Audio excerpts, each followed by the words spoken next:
আসসালামু আলাইকুম প্রিয় শিক্ষার্থী বন্ধুরা, কেমন আছেন? আমার একাডেমির আরও একটি তথ্য কণিকায় সবাইকে স্বাগত।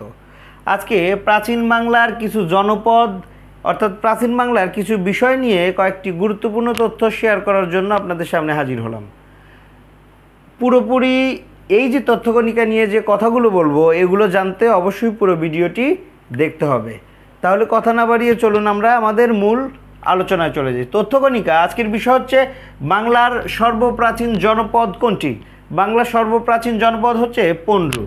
বঙ্গ নামে দেশের উল্লেখ পাওয়া যায় প্রায় খ্রিস্টপূর্ব 3000 বছর পূর্বে, অর্থাৎ প্রায় খ্রিস্টপূর্ব 3000 বছর পূর্বে বঙ্গ এই নামের উল্লেখ পাওয়া যায়।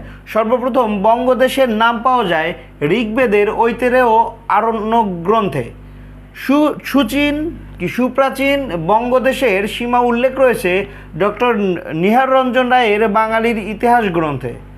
বাংলার আদি জনপদগুলোর জনগোষ্ঠীর ভাষা ছিল অস্ট্রিক।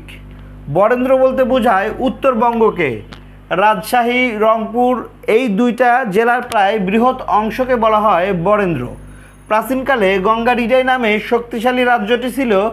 অনুমান করা হয় গঙ্গা নদীর তীরে, এবং গঙ্গা নদীর তীরে হওয়ার কারণেই এর নাম গঙ্গারিডাই।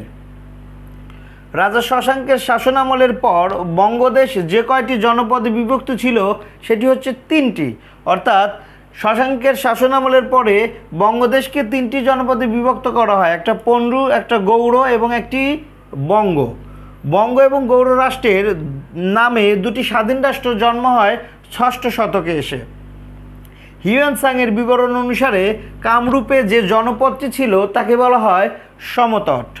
রাঢ়দের রাজধানী ছিল কটিবর্ষ। প্রাচীন যেসব গ্রন্থে বঙ্গদেশের উল্লেখ পাওয়া যায়, ঋগ্বেদের ঐতেরেয় আরণ্যক এর শ্লোকে 2:1:1, মহাভারতে পতঞ্জলির ভাষ্যে, ওবেদি টলেমির লেখায়, কালিদাসের রঘুবংশে এবং আবুল ফজলের আইনি আকবরী গ্রন্থে, এই গ্রন্থগুলোতে আমরা বঙ্গদেশের উল্লেখ পাই। সমতট রাজার কেন্দ্রস্থল ছিল কুমিল্লা জেলার বড়কামতায়।